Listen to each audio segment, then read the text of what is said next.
All right, so I want to thank the folks at Holy Stone for this cool little gizmo. We're going to try it out today on a house wash.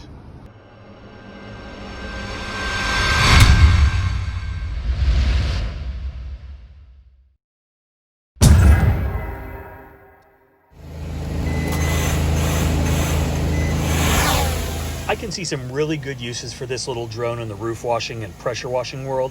Obviously, it can take some pretty cool videos, as well as some pretty impressive before and after pictures. I can also see it as a great tool for inspections and selling.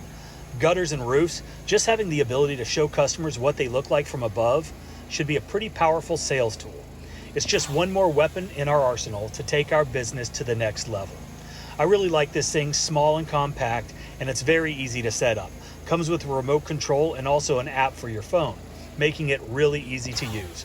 My 13-year-old son had it mastered in about 5 minutes, although as you can see from the video, he didn't help me film this house wash.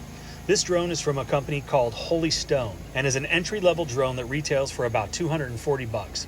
I put an Amazon link in the description below if you want to check it out, and hit that subscribe button for me, if for no other reason than just to see if I get any better at flying this thing. Well, that did not go as planned, and I apologize for the horrible aerial photography. I will get better, I promise. I do want to thank my friends over at Holy Stone for that cool little drone. I'm going to go download the footage and see what we've got. Hopefully it doesn't show all of my crashes, but maybe just a couple. But gotta go.